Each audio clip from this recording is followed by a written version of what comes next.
Hello everyone, welcome to ISPC centre. This is Prashant Kumar. Friends, आज के इस वीडियो में मैं आप लोगों के साथ अप्रैल महीने की प्रतियोगिता दर्पण की समरी नोट्स को डिस्कस करूंगा। जैसा कि आप सभी जानते हैं कि टीम आईएसपीसी सेंटर के द्वारा अपने यूट्यूब चैनल आईएसपीसी सेंटर पर प्रति मंथ प्रतियोगिता दर्पण की समरी नोट्स को डिस्कस किया जाता है, ताकि आगामी प्रीलिम्स परीक्षा के लिए आप सभी के लिए करेंट अफेयर सेक्शन में मददगार साबित हो सके। तो आज की इस वीडियो में मैं आप लोगों के साथ अप्रैल महीने की प्रतियोगिता दर्पण की शॉर्ट नोट्स को डिस्कस करूंगा। ठीक है, आइए इसका डिस्कशन प्रारंभ करते हैं। पहला पॉइंट है, उत्तराखंड राज्य के द्वारा समान नागरिक संहिता विधेयक 2024 को पारित किया गया है। आप सभी जानते हैं कि हाल ही में उत्तराखंड राज्य ने समान नागरिक संहिता विधेयक 2024 को पारित किया है और यूसीसी समान नागरिक संहिता को पारित करने वाला देश का पहला राज्य बना है जिसने स्वतंत्रता के बाद पहली बार लागू किया हो। इसके पूर्व देखेंगे कि गोवा में भी समान नागरिक संहिता लागू है, लेकिन वह पुर्तगाली शासन के द्वारा लागू किया गया है। ठीक है, यहाँ पर अगर देखेंगे तो 7 फरवरी 2024 ईस्वी को उत्तराखंड की विधानसभा के द्वारा स्वीकृति प्रदान की गई थी। उत्तराखंड की विधानसभा में अगर सीटों की कुल संख्या देखा जाए तो सीटों की कुल संख्या वहाँ पर है 70। ठीक है, जिस कमेटी की सिफारिश पर उत्तराखंड ने यूसीसी को लागू किया उस कमेटी का नाम है रंजना प्रसाद देसाई कमेटी। यानी कि यह जो कमेटी गठित की गई थी उसके अध्यक्ष कौन थे? रंजना प्रसाद देसाई। ठीक है, एक्चुअली मेरी थोड़ी तबीयत खराब है, इसीलिए मैं थोड़ा धीरे धीरे आज बोलूँगा। ठीक है ना, तो वॉइस में अगर किन्हीं को कोई दिक्कत आए तो आप लोग उसे मैनेज कर लेंगे। देखिए, यूसीसी जो है वह यूसीसी उत्तराखंड में लागू किया गया है, लेकिन वहाँ अनुसूचित जनजाति को इसके दायरे से बाहर रखा गया है। यानी कि शेड्यूल ट्राइब्स जो हैं, आदिवासी लोग हैं, उन्हें यूसीसी के दायरे से बाहर रखा गया है। तो इसे आप लोग याद रखेंगे।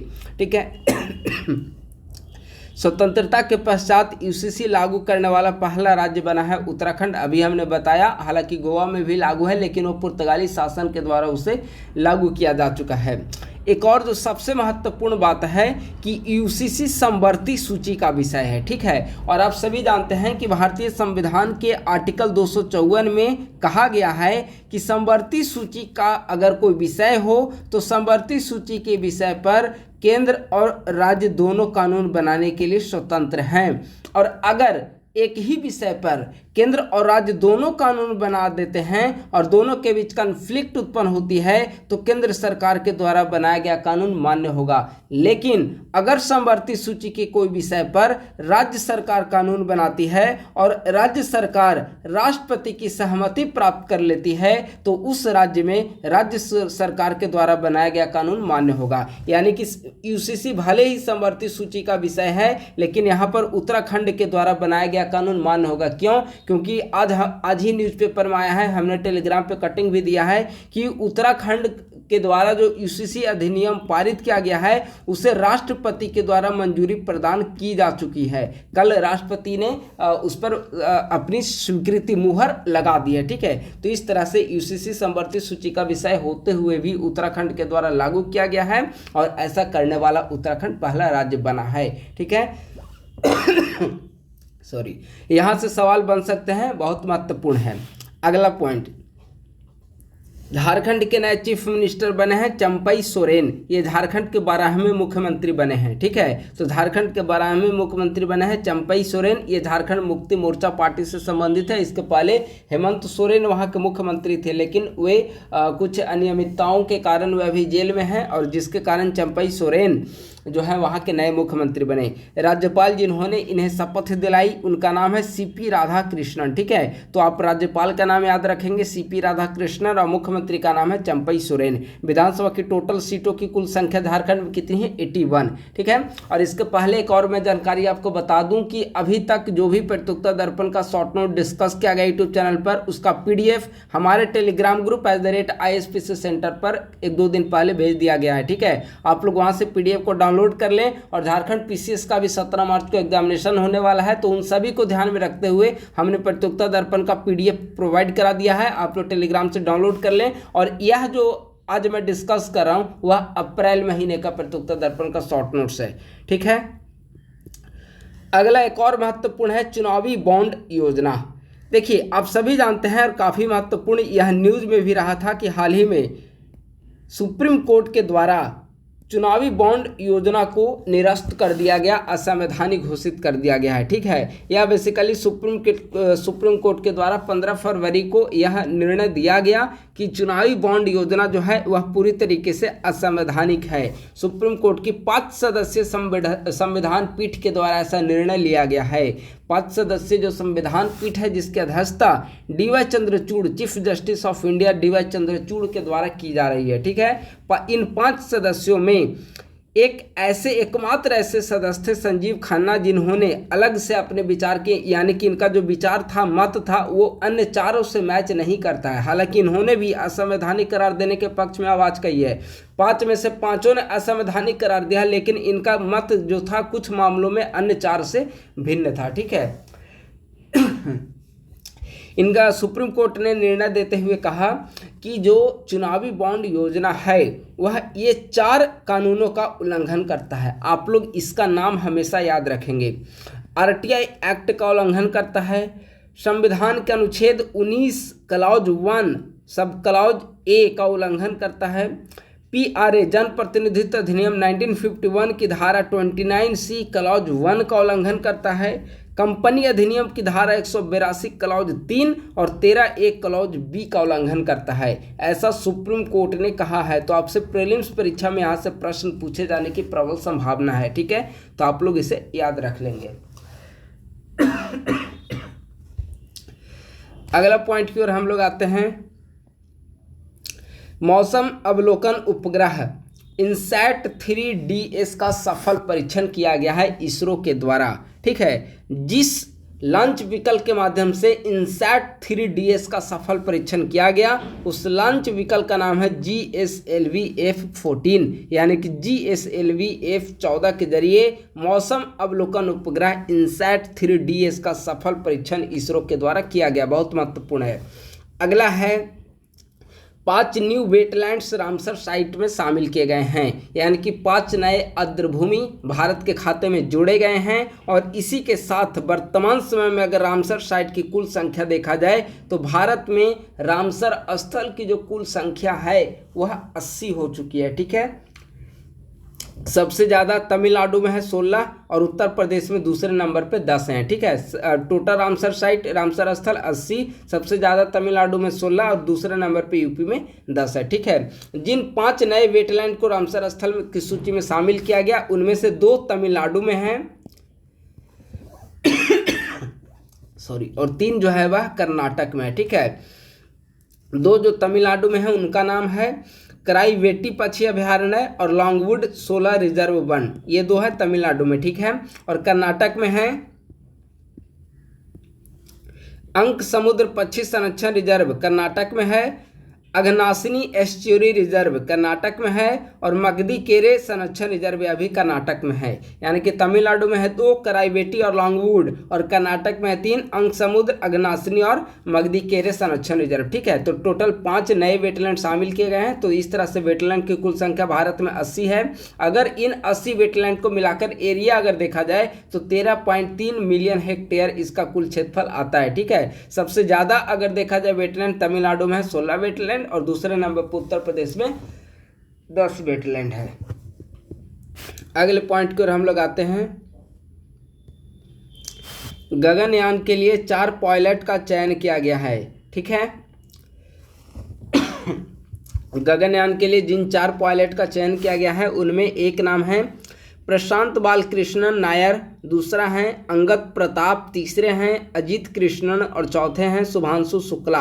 तो ये बहुत महत्वपूर्ण है। गगनयान के लिए 4 पायलट का चयन किया गया है। चारों पायलट का नाम आपको याद रखना है। ठीक है, और इनमें महत्वपूर्ण है कि इन 4 में से 3 यात्रियों को पृथ्वी से 400 किलोमीटर ऊंची कक्षा में 3 दिन के लिए भेजा जाएगा। ठीक है, इनकी जो ट्रेनिंग है वह गॉगरिन कॉस्मोनॉट ट्रेनिंग सेंटर रशिया में प्रोवाइड किया जा रहा है। 40 वर्ष पूर्व 1984 में भारत के विंग कमांडर राकेश शर्मा ने रूसी मिशन के तहत सोयूज T11 यान में अंतरिक्ष यात्रा की थी। ठीक है, और इसके बाद यह गगनयान के द्वारा होगा पहली बार जब भारतीय पायलट को वहाँ पर प्रक्षेपित किया जाएगा। तो यह भी महत्वपूर्ण है, आप लोग इसे याद रखेंगे। अगला है प्रधानमंत्री का यूएई दौरा। देखिए प्रधानमंत्री 13, 14 और 15 इन 3 दिनों के लिए विदेशी दौरा पर थे, जिनमें से 13 और 14 को ये यूएई दौरा पर रहे हैं और 14-15 तारीख को ये कतर दौरा पर रहे हैं। ठीक है, पहले हम लोग देखते हैं प्रधानमंत्री की यूएई दौरा। प्रधानमंत्री की यूएई दौरा 13-14 फरवरी को हुआ। यह इसीलिए महत्वपूर्ण है क्योंकि यहाँ पे 2-3 महत्वपूर्ण चीज़ें घटित हुई, जिनमें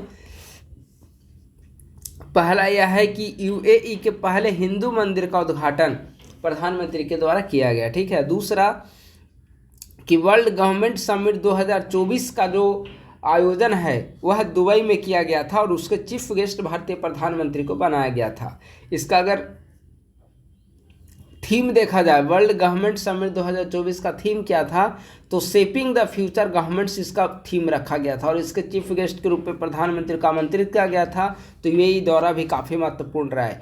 14-15 फरवरी को कतर दौरा इनका संपन्न हुआ। तो यूएई दौरा और कतर दौरा दोनों लगातार हुए हैं, तो आपको याद रखना है।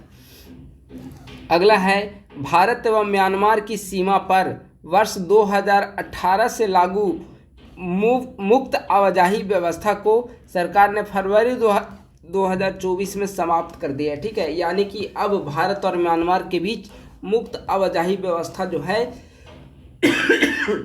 उसे अब समाप्त कर दिया गया है और सीमा पर बाड़ा लगाया जा रहा है ताकि अवैध प्रवासी म्यांमार की तरफ से भारत में न प्रवेश करें। ठीक है, अगर भारत और म्यांमार के बीच की अगर कुल सीमा की लंबाई देखा जाए तो भारत और म्यांमार के बीच 1643 किलोमीटर लंबी सीमा है। ठीक है, तो यह महत्वपूर्ण है, आप लोग इसे याद रखेंगे।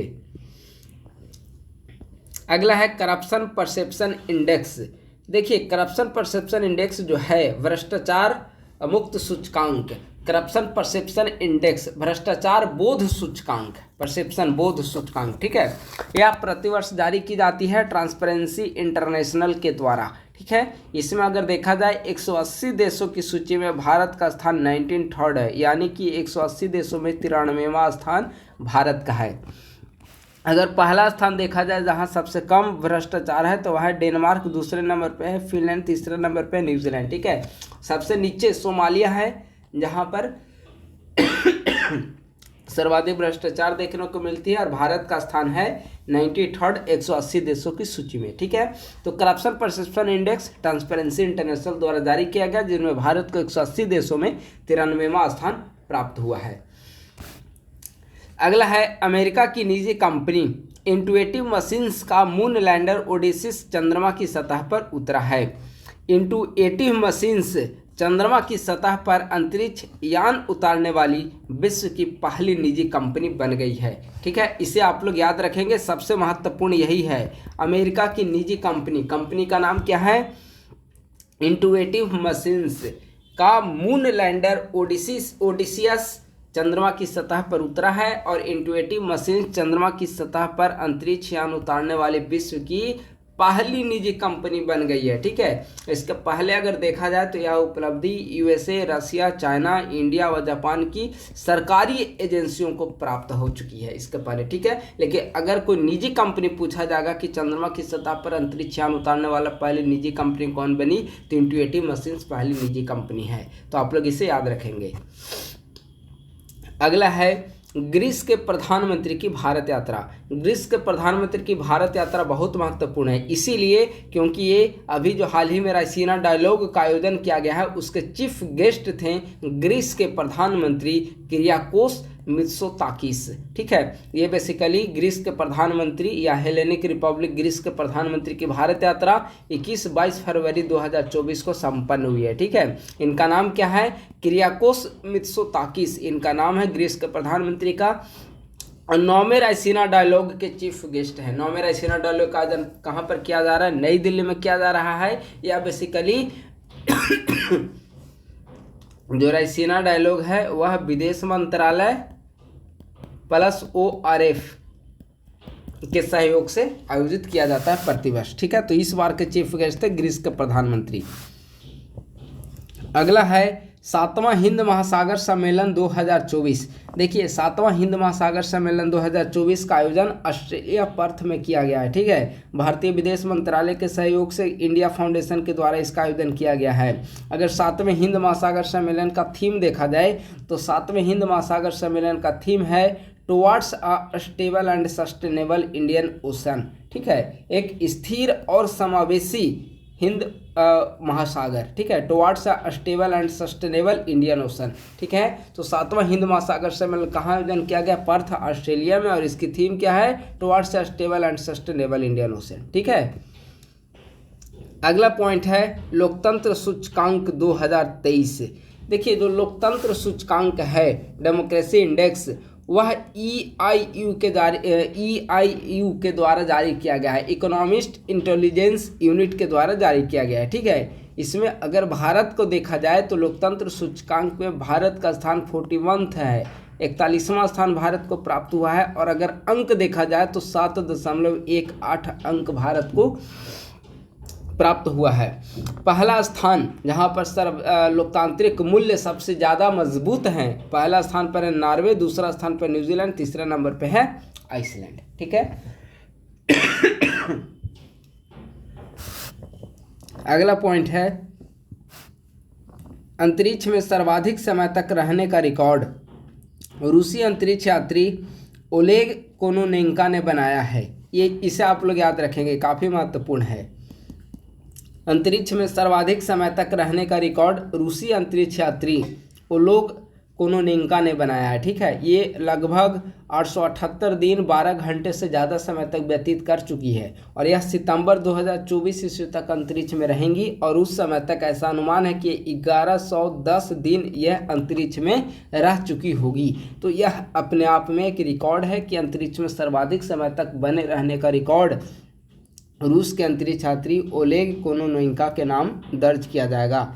अगर महिला अंतरिक्ष यात्री देखा जाए तो महिला अंतरिक्ष यात्रियों में सर्वाधिक समय तक रहने का जो रिकॉर्ड है वह USA की पेंगी ह्यूस्टन को सर्वाधिक समय तक महिला अंतरिक्ष यात्री के नाम पर रिकॉर्ड दर्ज किया गया है। ठीक है, लेकिन अब यह जो रिकॉर्ड है रूसी अंतरिक्ष यात्री ओलेग कोनोनेंको के नाम दर्ज होगा। यह लगभग 1110 दिन अंतरिक्ष में रह चुके होंगे सितंबर 2024 तक। अगला है, थोड़ा फीवर अच्छा नहीं है इसीलिए मैं थोड़ा स्लो बोल रहा हूँ। आप लोग थोड़ा वीडियो को अगर देखे स्लो जा रहा होगा तो आप लोग वीडियो को बढ़ाकर देख लेंगे। ठीक है, अगला है पृथ्वी से चिकित्सकों ने पहली बार ISS पर रोबोटिक सर्जरी का सफल परीक्षण किया है। बहुत महत्वपूर्ण है, पृथ्वी से अंतरिक्ष में रोबोटिक सर्जरी किया गया है ISS पर। इसके लिए इस्तेमाल किए गए रोबोट को मीरा नाम दिया गया है। MIRA miniaturised in vivo robotic assistant. ठीक है, मीरा नाम दिया गया है। और जो मीरा का विकास है वह नासा और लिंकन विश्वविद्यालय के भौतिकी के प्रोफेसरों के द्वारा किया गया है, मीरा का विकास। ठीक है, तो पृथ्वी से रोबोटिक सर्जरी की गई है ISS पर, अंतरिक्ष पर, और यह सफल परीक्षण हुआ है। और जिस रोबोट का प्रयोग किया गया है उस रोबोट को मीरा नाम दिया गया है, जिसका विकास नासा और लिंकन यूनिवर्सिटी के कुछ महत्वपूर्ण टीम के द्वारा की गई है। तो इसे आप लोग याद रखेंगे। अगला है नौमा रायसीना डायलॉग। अभी मैं बता रहा था, आपके साथ चर्चा कर रहा था कि ग्रीस के प्रधानमंत्री नौमे रायसीना डायलॉग में भाग लेने के लिए भारत आए थे। और नौमा रायसीना डायलॉग जो है, जिसका आयोजन नई दिल्ली में किया गया था, इसका जो थीम है बहुत महत्वपूर्ण है। थीम इसका VVI थीम इसका काफ़ी महत्वपूर्ण है, चतुरंगा, संघर्ष, प्रतियोगिता, सहयोग एवं निर्माण। ये जो है चतुरंगा, यह काफ़ी अधिक महत्वपूर्ण है, इसका थीम है नौमा रायसीना डायलॉग का। ठीक है, इसे आप लोग याद रखेंगे। चीफ गेस्ट मैं पहले ही बता दिया था कि ग्रीस के जो प्रधानमंत्री है किरियाकोस मित्सोताकिस, ये इस बार के चीफ गेस्ट रहे हैं। तो इसे आप लोग ध्यान रखेंगे। अगला कुछ महत्वपूर्ण अपॉइंटमेंट्स है, उन महत्वपूर्ण अपॉइंटमेंट्स को भी हम लोग देख लेते हैं। IRCTC के नए चेयरमैन कौन बने हैं? संजय कुमार जैन IRCTC के नए चेयरमैन बने। BBC के नए चेयरमैन कौन बने हैं? डॉक्टर समीर शाह BBC के नए चेयरमैन बने हैं। भारतीय थल सेना के नए उप प्रमुख लेफ्टिनेंट जनरल उपेंद्र द्विवेदी भारतीय थल सेना के नए उप प्रमुख बने हैं। उत्तराखंड हाई कोर्ट में पहली महिला मुख्य न्यायाधीश कौन बनी? रितु बाहरी उत्तराखंड हाई कोर्ट में पहली महिला मुख्य न्यायाधीश बनी। ज्ञानपीठ पुरस्कार 2023 का किसे दिया गया? सॉरी, 58वां ज्ञानपीठ पुरस्कार या ज्ञानपीठ पुरस्कार 2023 किससे सम्मानित किया गया? तो दो महत्वपूर्ण लेखकों को ज्ञानपीठ पुरस्कार से सम्मानित किया गया है। संस्कृत के लिए जगत गुरु स्वामी रामभद्राचार्य को और उर्दू के लिए गीतकार गुलजार को, जिनका पूरा नाम संपूर्ण सिंह कालरा है। ठीक है, तो ज्ञानपीठ पुरस्कार इस बार दो लोगों को दिया गया है। पहला जगत गुरु स्वामी रामभद्राचार्य संस्कृत के लिए और दूसरा उर्दू के लिए गीतकार गुलजार को दिया गया है। अगर संस्कृत के लिए देखा जाए तो संस्कृत के लिए ओवरऑल दूसरी बार और उर्दू के लिए ओवरऑल 5वीं बार यह अवार्ड प्रदान किया गया ज्ञानपीठ पुरस्कार। और संविधान की 8वीं अनुसूची में जितने भी 22 भाषाओं का जिक्र किया गया है उन 22 भाषाओं में से किसी भी भाषा के लिए ज्ञानपीठ पुरस्कार प्रदान किया जाता है। ठीक है, तो आप लोग इसे याद रखेंगे। हालांकि पिछली बार पहली बार अंग्रेजी भाषा के लिए भी प्रदान किया गया था। ठीक है, तो इसे आप लोग याद रखेंगे ज्ञानपीठ पुरस्कार 2023 से।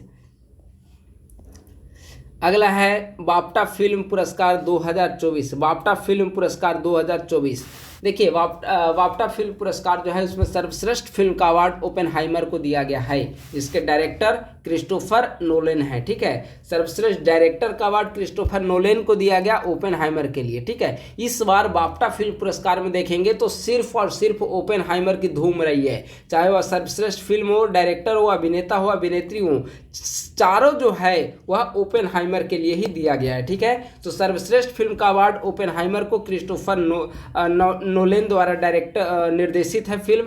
सर्वश्रेष्ठ director Christopher Nolan, film Oppenheimer. सर्वश्रेष्ठ अभिनेता सिलियन मर्फी को ओपेनहाइमर के लिए और सर्वश्रेष्ठ अभिनेत्री एमा स्टोन को ओपेनहाइमर के लिए। ठीक है, तो कुल मिलाकर बाफ्टा फिल्म पुरस्कार ओपेनहाइमर को ही समर्पित रहा है। ठीक है, अगला लोकपाल के नए अध्यक्ष कौन बने? तो लोकपाल के नए अध्यक्ष AM खानविलकर को बनाया गया। बहुत महत्वपूर्ण है, लोकपाल के नए अध्यक्ष कौन बने? AM खानविलकर। ठीक है, अगला आइए कुछ महत्वपूर्ण books. 11 rule for life Chetan Bhagat के द्वारा लिखी गई है कि जीवन के 11 नियम, 11 rule for life, Chetan Bhagat. ठीक है, 14 डेज, मार्गरेट एटवुड। अगला है कीप योर फ्रेंड्स क्लोज, लिह कोनेन। Breaking the mould, reimagining India's economy future, Raghuram Rajan और Rohit Lamba. Breaking the mould, reimagining India's economic future, Raghuram Rajan और लोहित लांबा। ठीक है, तो ये 4 महत्वपूर्ण पुस्तक है जिसका जिक्र अप्रैल महीने की प्रतियोगिता दर्पण में किया गया है। तो इन चारों को आप लोग याद रखेंगे। अगला है वर्ष 2024 को 2024 को नौसेना नागरिकों का वर्ष घोषित किया गया है। आपसे पूछा जाएगा कि किस सेना के किस विंग के द्वारा वर्ष 2024 को नागरिकों का वर्ष घोषित किया गया है? तो नौसेना के द्वारा, नेवी के द्वारा 2024 को नागरिकों का वर्ष घोषित किया गया है। अगला है भारत मोबिलिटी ग्लोबल एक्सपो 2024 का आयोजन कहाँ पर किया गया? तो Bharat mobility global expo 2024, Bharat mobility global expo 2024 अगर देखा जाए तो नई दिल्ली भारत मंडपम में इसका आयोजन किया गया है। अगला है भारत टेक्स 2024। तो भारत टेक्स 2024 जो है इसका आयोजन भी नई दिल्ली में किया गया है। ठीक है, तो आप लोग इन दोनों को याद रखेंगे। अगला है विश्व पुस्तक मेला 2024। देखिए विश्व पुस्तक मेला जो है, विश्व पुस्तक मेला का आयोजन नई दिल्ली में किया गया है जिसका थीम जो है बहुभाषी भारत एक जीवंत परंपरा, इसका थीम है। विश्व पुस्तक मेला 2024 नई दिल्ली में इसका आयोजन किया गया जिसका थीम बहुभाषी भारत एक जीवंत परंपरा। अगला है आध्यात्मिक गुरु श्रील प्रभुपाद गौड़ीय मिशन के संस्थापक हैं कि 150वीं जयंती पर स्मारक सिक्का प्रधानमंत्री के द्वारा जारी किया गया है। आध्यात्मिक गुरु श्रील प्रभुपाद की 150वीं जयंती पर स्मारक सिक्का प्रधानमंत्री के द्वारा जारी किया गया। गौड़ीय मिशन के संस्थापक है श्रील प्रभुपाद। ठीक है, तो आप लोग इसे बिल्कुल याद रखेंगे। अगला है जय शाह एशियाई क्रिकेट परिषद के अध्यक्ष पुनर्निर्वाचित हुआ। आप सभी जानते हैं केंद्रीय गृह मंत्री अमित शाह के सुपुत्र हैं जय शाह और एशियाई क्रिकेट परिषद के अध्यक्ष पुनर्निर्वाचित हुए। पहले से भी ये एशियाई क्रिकेट परिषद के अध्यक्ष थे और फिर से एक बार चुने गए हैं, एशियाई क्रिकेट परिषद के अध्यक्ष हैं जय शाह। ठीक है, अगला, टेस्ट क्रिकेट में 500 प्लस विकेट लेने वाले भारत के दूसरे गेंदबाज कौन बने। देखिए, टेस्ट क्रिकेट में 500 से अधिक विकेट लेने वाले भारत के दूसरे गेंदबाज कौन बने हैं, अश्विन। ठीक है, और ये आप लोग याद रखेंगे कि विश्व के 9वें और भारत के दूसरे अश्विन बने। अगर भारत के पहले बल्लेबाज भारत के पहले अगर गेंदबाज देखा जाए जिन्होंने 500 से ज़्यादा विकेट लिया तो वे थे अनिल कुंबले। लेकिन टेस्ट क्रिकेट में 500 से ज़्यादा विकेट लेने वाले भारत के दूसरे गेंदबाज कौन बने हैं, तो रविंद्र अश्विन हैं। ठीक है, रविंद्रन अश्विन, तो इनका नाम आप लोग याद रखेंगे। टेस्ट क्रिकेट में सर्वाधिक 800 विकेट लेने का रिकॉर्ड श्रीलंका के मुथैया मुरलीधरन के नाम पर दर्ज है। ठीक है, यानी कि देखिए, टेस्ट क्रिकेट में सबसे ज़्यादा अगर विकेट किसी ने लिया हो तो श्रीलंका के खिलाड़ी हैं मुथैया मुरलीधरन। ठीक है, तो ये टेस्ट में सबसे ज़्यादा विकेट लेने का रिकॉर्ड इनके नाम पर है। ठीक है, लेकिन अगर टेस्ट में 500 से ज़्यादा विकेट लेने वाले पहले भारतीय देखा जाए तो अनिल कुंबले, और 500 से ज़्यादा विकेट लेने वाले दूसरे भारतीय देखा जाए तो अश्विन का नाम दर्ज है। ठीक है, तो इसे आप लोग याद रखेंगे। अगला है अर्जुन मुंडा, केंद्रीय मंत्री हैं, भारतीय तीरंदाजी संघ के अध्यक्ष निर्वाचित हुए हैं। तो अर्जुन मुंडा फिर से एक और भारतीय तीरंदाजी संघ के अध्यक्ष बने हैं। अगला है छठा खेलो इंडिया यूथ गेम्स का आयोजन कहाँ पर किया गया। तो छठा खेलो इंडिया यूथ गेम्स का आयोजन तमिलनाडु में किया गया, जिसका शुभंकर वीरामंगई है। अगर पहला रैंक देखा जाए खेलो इंडिया यूथ गेम्स में, पहला स्थान किसने दर्ज किया, तो पहला स्थान महाराष्ट्र ने दर्ज किया है। कुल 158 सीटें जीती है, 158 इसने पदक जीते हैं। ठीक है, 57, 48 और 53 यहाँ पर डिवाइड किया हुआ है। ठीक है, तो छठा खेलो इंडिया यूथ गेम्स का आयोजन तमिलनाडु में शुभंकर वीरामंगई, और पहला सबसे ज़्यादा अवार्ड, सबसे ज़्यादा पदक किसने जीता, तो महाराष्ट्र ने, कुल 158 पदक। ठीक है, अगला पॉइंट है अंतर्राष्ट्रीय कठपुतली महोत्सव के 11वें संस्करण का आयोजन कहाँ पर किया गया। तो अंतर्राष्ट्रीय कठपुतली महोत्सव के 11वें संस्करण का आयोजन चंडीगढ़ में किया गया है। ठीक है, तो अंतर्राष्ट्रीय कठपुतली महोत्सव आप लोग याद रखेंगे, 11वें संस्करण का आयोजन कहाँ पर किया गया, चंडीगढ़ में। अगला है WHO ने फरवरी 2024 में स्वास्थ्य प्रोन्नति के लिए किस संस्थान को नेल्सन मंडेला अवार्ड से सम्मानित किया है, निम्हांस बेंगलुरु। WHO ने फरवरी 2024 में स्वास्थ्य प्रोन्नति के लिए किस संस्थान को नेल्सन मंडेला अवार्ड से सम्मानित किया, निम्हांस बेंगलुरु। ठीक है, तो इसे आप लोग याद रखेंगे। अगला है असम सरकार ने किस फल को असम का राज्य फल घोषित किया है, तो खट्टा नींबू, काजी नींबू को। ठीक है, तो असम सरकार ने काजी नींबू को असम का राज्य फल घोषित किया है। ठीक है, काजी नींबू का मतलब होता है खट्टा नींबू। अगला है और आज का लास्ट है, हाल ही में भारत के नोबेल पुरस्कार विजेता कैलाश सत्यार्थी की किस पुस्तक का लोकार्पण किया गया है। तो हाल ही में कैलाश सत्यार्थी के द्वारा लिखी गई एक नई पुस्तक का लोकार्पण किया गया, और जिसका नाम है सपनों की रोशनी। ठीक है, तो बहुत महत्वपूर्ण है। हाल ही में भारत के नोबेल पुरस्कार विजेता कैलाश सत्यार्थी की एक नई पुस्तक का लोकार्पण किया गया है, जिसका नाम है सपनों की रोशनी। ठीक है, तो दोस्तों इस प्रकार से आज के इस वीडियो में अप्रैल महीने की प्रत्युत्तर दर्पण की समरी नोट्स को डिस्कस किया गया है। इसके पूर्व में प्रति महीने की, चाहे वह जनवरी 2024 से लेकर मार्च 2024 तक का हो, हर एक मंथ की प्रत्युत्तर दर्पण की शॉर्ट नोट्स को डिस्कस करके यूट्यूब पर वीडियो अपलोड किया गया है, और इसका PDF हमारे टेलीग्राम ग्रुप @ISPC सेंटर पर भेज दिया गया है। तो आप लोग इसे ज्वाइन कर लें टेलीग्राम ग्रुप, वहीं पे आपको सारे PDF प्रोवाइड हो जाएंगे। ठीक है, आज थोड़ी सी तबीयत अच्छी नहीं होने के कारण मैं थोड़ा सा स्लो वीडियो बोला हूँ, आप लोग उसे जूम कर करके बढ़ा कर आप लोग देख लेंगे, और फिर अब वीडियो कंटिन्यू रहेगा। कुछ महत्वपूर्ण टॉपिक्स पे अभी रेगुलर वीडियो आएंगे। आप लोग हमारे यूट्यूब चैनल से जुड़े रहें। थैंक यू सो मच, बहुत बहुत धन्यवाद।